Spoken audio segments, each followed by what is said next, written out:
అందరికీ నమస్కారం. నేను గీతాంజలి. తిరుపతి టూర్కి వచ్చానండి. తిరుమల పైకి రాగానే మనకి ఒక సుగంధ పరిమళం వెదజల్లుతూ ఉంటుంది. స్వామివారికి పునుగు పిల్లి తైలం రాస్తారు. ఆ తైలం వాసనతో సుగంధ ద్రవ్యాల వాసన కలగలిపి కొండ మొత్తం పరిమళిస్తుంది. అనేక రకాల కాటేజెస్ ఉంటాయి ఇక్కడ. ఏటీసీ, జిఎన్సి ఇలా. జిఎన్సి అంటే ఉదాహరణకి గరుడాద్రి నగర్ కాటేజెస్ ఇలా ఉంటాయి అన్నమాట. రూమ్ కావాలంటే మనం సిఆర్ఓ దగ్గరికి వెళ్ళి క్యూలో నుంచుని ఆధార్ కార్డు ఇస్తే మనకి 20 నిమిషాల్లో మెసేజ్ వస్తుంది. మనం ఆన్లైన్లో కూడా రూమ్ బుక్ చేసుకోవచ్చు. కాకపోతే ఆన్లైన్ దర్శనం బుక్ చేసుకున్న వారికి ఆ ఫెసిలిటీ. కొండ మీద భక్తులకు ఉచిత వసతి, ఉచిత భోజనం, ఉచిత బస్సు ఇలా అన్ని రకాల తాకట్టులో ఉన్న బంగారాన్ని విడిపించి ఆ రోజు ఆన్లైన్ రేటుకే మేము కొంటాం. శర్మ గోల్డ్ కంపెనీ ఉంటుంది. కొండ మీద ఆధ్యాత్మికత ఉట్టిపడేలా ఆ శ్రీ మహావిష్ణువు దశావతారాలు ఇక్కడ ఏర్పాటు చేశారు. మత్స్య, కూర్మ, వరాహ, నారసింహ, వామన, రామ, పరశురామ, కృష్ణ, బలరామ, కల్కి అవతారాలు ఇక్కడ ఏర్పాటు చేశారు.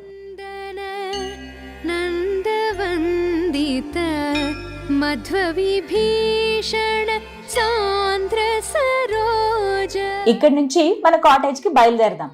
సన్నిధానం ఏరియాలోనే మనకు ఒక కాటేజ్ ఇచ్చారు. ఫ్రెష్ అయిపోయి తిన్నగా దర్శనానికి వచ్చేసాం. ముందుగా వరాహస్వామిని దర్శించుకోవడానికి వచ్చామండి. తిరుమల వచ్చిన వారు, ఆ స్వామివారిని దర్శనం చేసుకోవడానికి వచ్చిన వాళ్ళు ఎవరైనా సరే వారికంటే ముందుగా వరాహస్వామిని దర్శించుకుంటారని సాక్షాత్తు ఆ స్వామివారే వరాహస్వామివారిని అనుగ్రహించారట.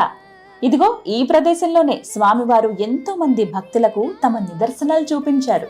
అనంతాల్వారు, వెంగమాంబ, అన్నమయ్య, రామానుజాచార్యులు, తొండమాన్ చక్రవర్తి, ఆకాశరాజు ఇలా ఎంతో మంది ఉత్తమ భక్తులతో ఆయన నేరుగా మాట్లాడేవారట. ఈ పుష్కరిణి దగ్గరే అనంతాళ్వారు గుణపం విసిరితే స్వామివారి గడ్డం మీద గాయమైంది. అప్పటి నుండే స్వామివారి గడ్డంకు పచ్చకర్పూరం పెట్టడం మొదలు పెట్టారు. ఆ గుణపం కూడా గాలి గోపురం వద్ద ఇప్పటికీ వేలాడదీసి ఉంటుంది. మీరు దర్శనానికి వెళ్ళేటప్పుడు, అంటే ఆలయం లోపలికి వెళ్ళేటప్పుడు కుడివైపుగా గమనించండి. ఈ 4 మాడ వీధుల్లో చెప్పులు వేసుకుని నడవకూడదండి.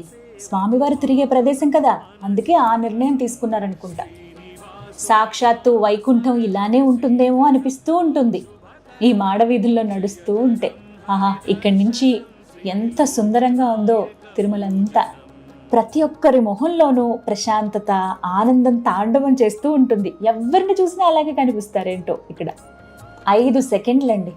ఆ 5 సెకండ్ల దర్శనం కోసం ఎక్కడెక్కడి నుంచో లక్షలాది మంది భక్తులు తరలివచ్చి గంటలు గంటలు వేచి చూస్తూ ఉంటారు. ఏడుకొండలవాడ గోవింద, ఆపద మొక్కులవాడ గోవింద అంటూ తిరుమల గిరులు మారుమోగుతూ ఉంటాయి ప్రతి నిత్యం. మా అదృష్టం ఏంటంటే మేము వెళ్లే సమయానికి స్వామివారు సంధ్యాకాల విహారానికి బయలుదేరారు. 2 పెద్ద పెద్ద ఏనుగులు స్వామివారు వస్తున్నారహో అంటూ ముందుకు వెళ్తున్నాయి చూడండి.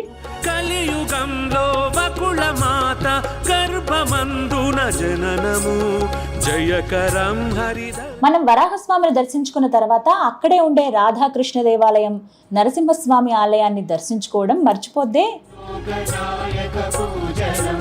శ్రీనివాసుని నామ స్మరణమి శ్రీకరం బహుశుభకరం వెంకటేశుని పాద సేవతో పావన. స్వామివారు వస్తున్న సూచిక త్రిదండ ధ్వజం.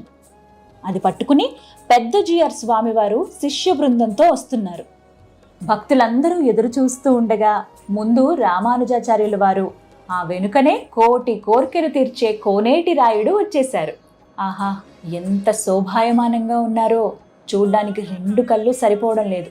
నేనైతే వేరే లోకల్లోకే వెళ్ళిపోయాను స్వామివారిని అలా చూస్తూ. ఈ ఉత్సవ విగ్రహానికే ప్రతినిత్యం కళ్యాణం జరిగేది. ఈ ఉత్సవ బేరానికే స్నపన తిరుమంజనం జరిగేది. స్వామివారి సేవలన్నీ ఈ స్వామివారికే చేస్తారు. వెంకటాచల శిఖరమందున వెలుగుతున్న వైభవం జయకరం హరిదర్శనం శ్రీలోకనాయక పూజనం. జీవితాంతం ఇలా ఆ స్వామివారిని సేవిస్తూ ఇలాగే ఈ ప్రాంతంలోనే ఉండిపోతే బాగుండు కదా, నన్ను అలా ఉంచేసుకో స్వామి ఇక్కడ తిరుమలలో అని ఆయన్ని అడగాలనిపించింది. వాస్తవానికి మనసులో అదే అనుకున్నాను.